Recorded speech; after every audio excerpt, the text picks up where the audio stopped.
Olá, meu nome é Amabile Bom.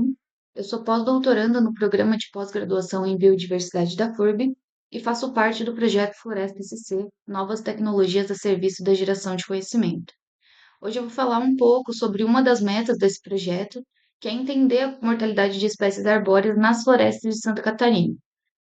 Nesse projeto, nosso objetivo geral é descobrir onde a mortalidade está mais concentrada e também explorar quais famílias botânicas e espécies são mais afetadas e se as características dessas espécies podem ajudar essas diferenças, a explicar essas diferenças na mortalidade. Então, quando a gente pensa em mortalidade nas florestas, é importante lembrar que essa mortalidade é um processo natural e essencial. Ela ajuda a moldar a composição das espécies e permite que elas coexistam no mesmo espaço. Além disso, a mortalidade também influencia a dinâmica e a estrutura da vegetação, afetando a ciclagem de nutrientes, o estoque de carbono e a biodiversidade local. E isso é crucial para a estabilidade e a resiliência dos ecossistemas. E aí, então, a gente pode dividir essa mortalidade, né, em duas principais causas, a mortalidade natural e a mortalidade antrópica. Então, de forma natural, a mortalidade ocorre, mas também existem mortalidade desses indivíduos que podem ser causados pelo homem, né? Dentre as principais causas de mortalidade natural, temos eventos ambientais, que podem ser, por exemplo, ventos fortes, que podem danificar os troncos e as copas das árvores. Também existem tempestades com raios que podem atingir aquelas árvores mais altas do céu. Outra causa comum é a presença de herbívoros ou outras pragas, que podem ser tanto insetos ou outros animais, que vão utilizar os recursos daquela árvore e podem causar danos irreversíveis dependendo do impacto daquele dano, né? E, por fim, em florestas tropicais é muito comum que existam patógenos e eles podem causar doenças fatais nessas árvores, então levando à mortalidade de uma forma natural. Já dentre as causas antrópicas da mortalidade, elas geralmente estão relacionadas com as mudanças no uso do solo.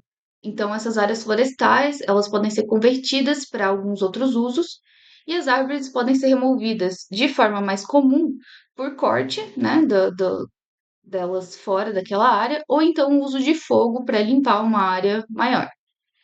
Geralmente, essa remoção, então, é seguida pela conversão da área de floresta para agricultura ou pecuária, né? Mais comumente aqui no estado.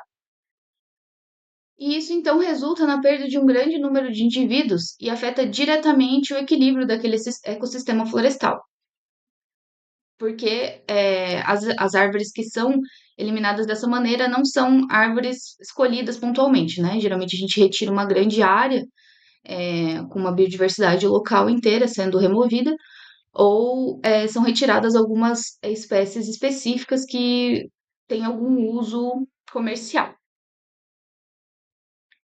E a importância de avaliar, então, a mortalidade, uma delas, né, é a dificuldade de coletar esses dados em florestas naturais, especialmente nessas florestas tropicais, onde a gente tem uma grande diversidade e um grande número de indivíduos. O monitoramento contínuo dessas áreas é mais raro, mas é essencial para a gente manter esses dados, tanto de biodiversidade quanto de compreender como que essa mortalidade acontece e como são os egressos nessas áreas, né? E é por isso que inventários florestais, como o Inventário Florestal Florístico de Santa Catarina, é tão importante nesse sentido.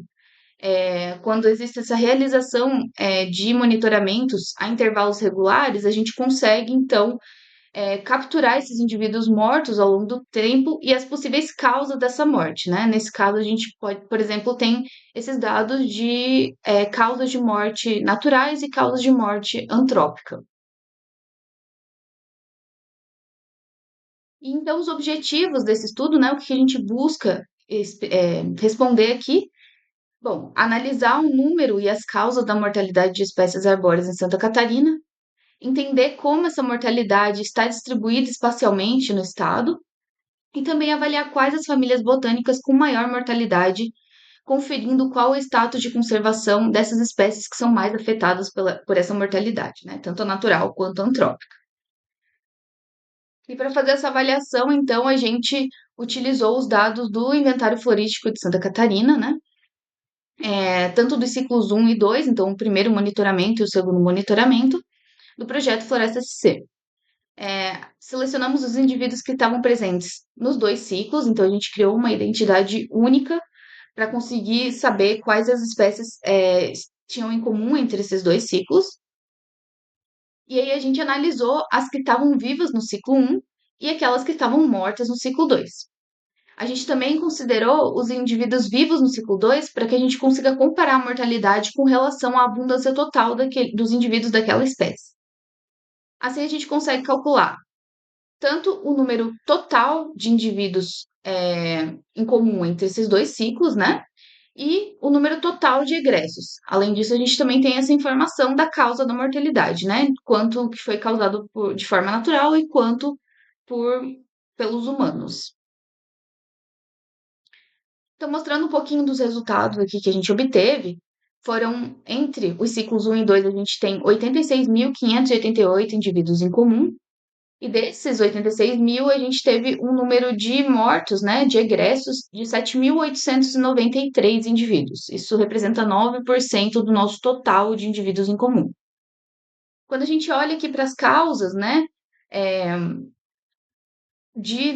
desse total de 7.893 indivíduos mortos, 1.580 foram identificados como mortes causadas pelo homem e 6.313 foram indicados como mortes causadas de causas naturais. Isso representa 20% e 80%, respectivamente, do nosso dado total ali de mortalidade. E aqui nesse gráfico mostra exatamente essa mesma informação, né? Então, aqui nessa barra verde, a gente tem o número de vivos, e aqui a gente consegue ver a proporção, né, de indivíduos vivos para indivíduos mortos aqui. E aqui em cinza a gente tem os dados de morte causado pelos humanos, e em laranja as mortes naturais, em proporção, né, as duas.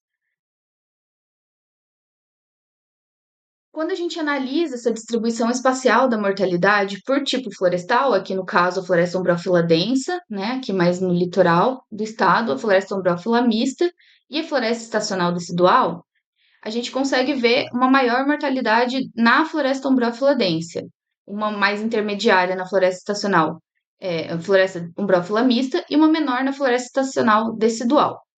Essa diferença aqui no número de mortes, né, quanto mais para o interior do estado a gente vai, pode estar relacionado tanto com a maior densidade de árvores que a gente tem na floresta ombrófila densa e também o menor número de unidades amostrais na floresta estacional decidual, né, do inventário.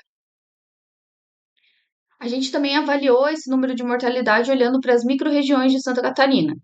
Então, uma maior mortalidade foi registrada em Campos de Lages, seguido por Joaçaba, Canoinhas, Joinville, Blumenau e Tubarão. Então, essas são as micro-regiões onde a gente tem um maior número de mortalidade total. E esse valor, então, varia, né? Quando a gente está olhando o número, as tendências do número de mortes naturais e antrópico dentro dessas micro-regiões.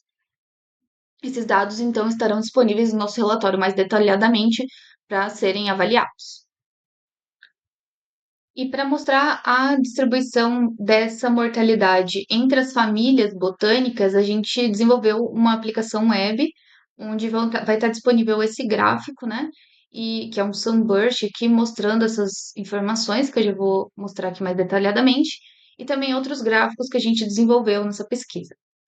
Então, olhando para o número total de mortalidade, a gente consegue ver que a família Laurace foi a que teve maior número de mortes absoluta, né? Então, 714 indivíduos da família foram afetados por mortalidade.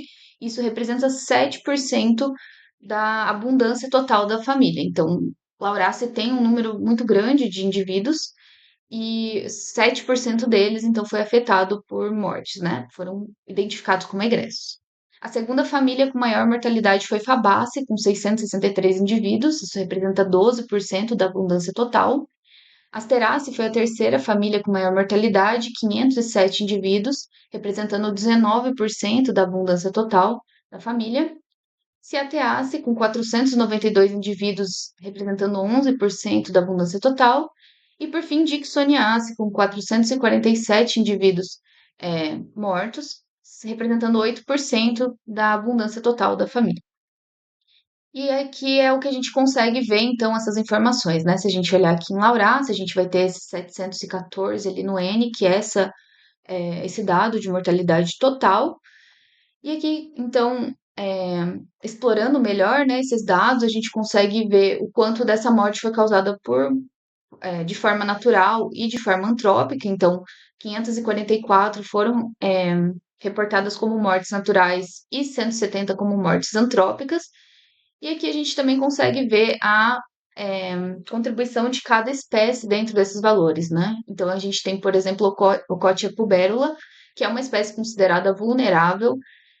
Dessas 544 mortes, 191 foram apenas de Eucotia pubérula. E em seguida, a Nectandra megapotâmica, que também é uma espécie considerada vulnerável, com 68 mortes. Quando a gente olha para os dados de morte antrópica, essas duas mesmas espécies também foram as mais afetadas por mortalidade nas florestas catarinenses. Vamos voltar aqui e dar uma olhada na nossa segunda família, né, de Fabaceae. Então, dos 663 indivíduos mortos em Fabaceae, 523 foram causados por motivos naturais e 140 por motivos antrópicos, né? E as espécies aqui mais afetadas por morte natural foram Mimosa cabrela, com 218, e Ingá marginata, com 67 mortes, né? Ingá marginata é uma espécie considerada vulnerável e Mimosa cabrela está perto de ser considerada uma espécie ameaçada.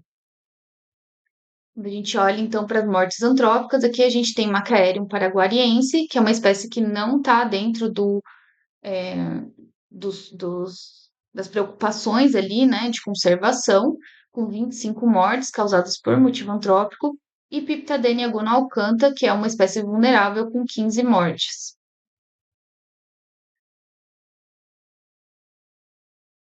Aqui em Asterace, então, das mortes naturais a gente teve 448 e 59 de mortes antrópicas. Das naturais, a maior proporção foi 140, então, de mortes naturais de Vernonantura discolor, que é uma espécie perto de estar ameaçada, e Piptocarpa angustifolia também com o mesmo status de conservação.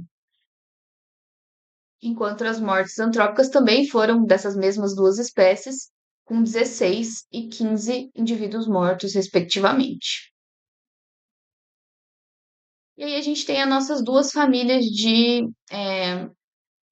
samambaias arborescentes, né? Ceateaceae e Dicksoniaceae. Então, Ceateaceae que teve um valor maior, né? Das causas naturais foram 444 indivíduos e 48 de morte antrópica.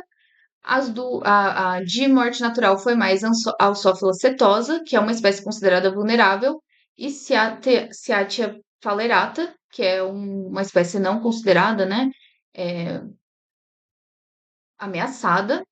Enquanto das mortes antrópicas, a gente também tem essas mesmas duas espécies, é, liderando aqui o número de mortes causadas por motivos antrópicos. Em Dicksoniaceae, a gente só tem uma espécie ocorrendo no estado, né? Então, que é Dicksonia seloviana. Foram 423 mortes causadas de forma natural e 24 causadas por ação humana. E essa espécie é considerada vulnerável também. Então, esses são os resultados parciais dessa meta do Floresta-SC.